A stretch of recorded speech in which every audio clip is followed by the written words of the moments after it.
नई सुबह भागे कुंती ने आश्रम में ऐसा क्या देखा कि उसकी सोच बदल गई। शाम से ही कुंती परेशान थी। हर बार तो गुरु पूर्णिमा के अवसर पर रमेश जी साथ ही आते थे, पर इस बार वे बोले, जरूरी मुकदमों की तारीखें आ गई हैं, मैं जा नहीं पाऊंगा, तुम चाहो तो चली जाओ। वृंदा जी को भी साथ ले जाओ, यहाँ से सीधी बस जाती है, 5 घंटे लगते हैं।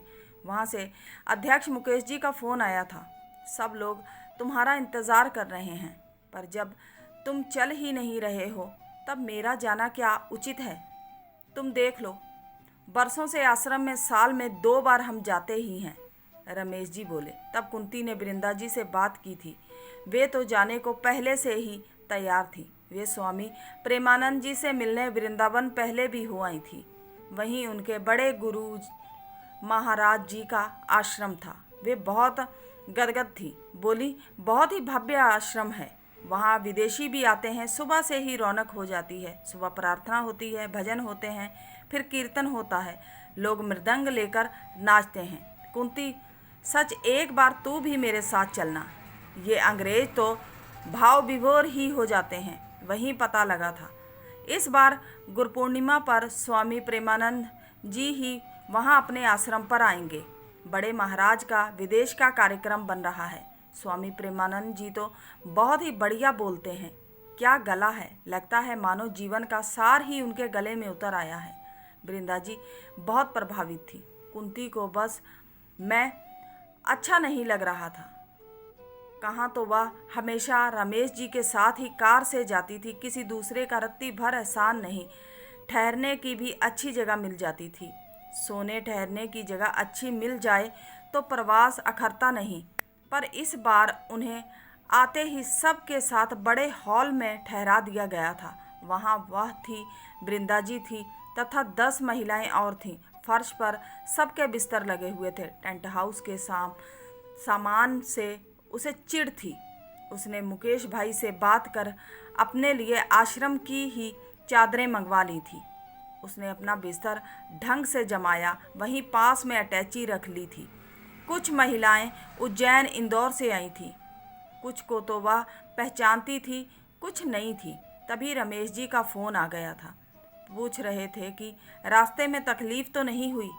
वह क्या कहती, कहा अपनी कार कहाँ, रोडवेज की बस में यात्रा, तकलीफ़ तो होनी ही थी, पर अब कहने का क्या मतलब। वह चुप ही रह गई।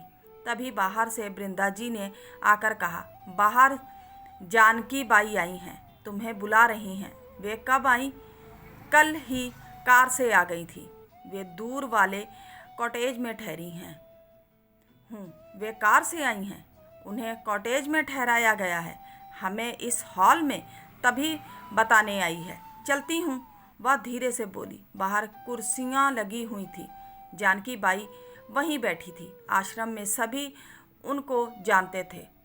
जब बड़े महाराज जी थे तब जानकी बाई का ही सिक्का चलता था। वे बड़े महाराज जी की शिष्य थी। वे एक प्रकार से आश्रम पर अपना अधिकार समझती थी। कुंती को देखते ही बोली, तू कब आई? कुंती, अभी दोपहर में तो मेरे ही पास आ जाती, वहाँ बहुत जगह है, पर आपके साथ सुशीला है, उसके दोस्त हैं। इतनी दूर से आते हैं तो लोग आ ही जाते हैं, पर तू तो एडजस्ट हो जाती, आपकी मेहरबानी। पर मेरे साथ वृंदा जी भी आई हैं, हम लोग बस से आए हैं, वहीं से सब पास रहेगा। आपके पास तो गाड़ी है, हमें आने जाने में यहाँ से दिक्कत ही होगी। हम वहीं ठीक हैं, कुंती ने कहा। तभी छीत स्वामी उधर ही आ गए थे। वे रसीद बुक लेकर भेंट राशि जमा कर रहे थे। भाभी जी आप आ गईं, अच्छा ही हुआ। वकील साहब का फ़ोन आ गया था, रास्ते में कोई दिक्कत तो नहीं आई? मैंने उन्हें बता दिया था, समाधि के पास ही बड़े हॉल में ठहरा दिया है, वहाँ टॉयलेट है, पंखे भी हैं, रसोई घर पास ही है, हम लोग वहीं हैं। हाँ, वहाँ सब तो ठीक है, कुंती बोली। स्वामी प्रेमानंद जी कब तक आएंगे? वृंदा जी ने पूछा। सुबह तक तो आना ही है, उनका फ़ोन आ गया था। वह प्रवास पर ओंकारेश्वर में थे, रास्ते में 1-2 जगह रुकेंगे। इस बार कुंभ का मेला है, वहाँ भी अपना पंडाल लगेगा, उसकी व्यवस्था भी देखते हुए आएंगे। छीत स्वामी बोले। आश्रम में भारी भीड़ थी, गांव वालों में भारी उत्साह था। भंडारे में सामूहिक भोजन तो होना ही था, छोटा मोटा ज़रूरत का सामान बिक जाता है। अब गांव में शहर वालों के लिए ऑर्गेनिक फूड की ज़रूरत को देखते हुए दुकानें भी लग जाती हैं। बाहर चाय की दुकानें लग गई थी, बच्चों के झूले और गुब्बारे वाले भी आ गए थे। पास का दुकानदार आश्रम के और बड़े महाराज की तस्वीर फ्रेम करा कर बेच रहा था। जहाँ कार्यक्रम होना है वहाँ लाउडस्पीकर पर अनूप जलोटा हरिओम शरण के गीत बज रहे थे। पास के स्कूल के समाजसेवी अध्यापक जी बच्चों की टोली के साथ इधर ही आ गए थे। वे झंडियाँ लगा रहे थे। आसपास के बुजुर्ग सुबह से ही अपना अपना बैग लेकर आ गए थे। वे बाहर कुर्सियों पर बैठे थे। वे लोग बड़े महाराज जी के ज़माने से आश्रम में आ रहे थे। एक प्रकार से आज मानो उनका यहाँ अधिकार ही हो गया था। वे बार बार सेवकों से चाय मंगवा रहे थे। लग रहा था आज के वे ही स्वामी हैं। जो भी नया अतिथि आ रहा था वह पहले उनसे ही मिलता था, झुकता, उनके पाँव छूता, फिर आगे बढ़ता, फिर समाधि पर जाता। सबके पास अपनी अपनी बातें थीं। बड़े महाराज की खयाती आसपास के गाँव में थी। उनके जाने के बाद यहाँ एक समाधि बन गई थी। मुकेश भाई अध्यक्ष बने, पर वे संस्कृत रहे। कल कोई आ गया तो फिर अचानक उनको स्वामी प्रेमानंद मिल गए थे। उन्होंने निमंत्रण दे दिया। वे तब से यहाँ आने लग गए। स्वामी प्रेमानंद का आश्रम वृंदावन में था। वे भक्ति मार्गी थे, जबकि यहाँ बड़े महाराज जी ज्ञान मार्गी थे। भक्ति मार्ग की यहाँ तब चर्चा ही नहीं होती थी। आश्रम में जमीन बहुत थी। बड़े महाराज के जाने के बाद स्थान खाली हो गया था। दूर दूर तक भक्त फैले हुए थे। हरिद्वार से संत आए थे, कह रहे थे बड़े महाराज उन्हीं के संप्रदाय के थे।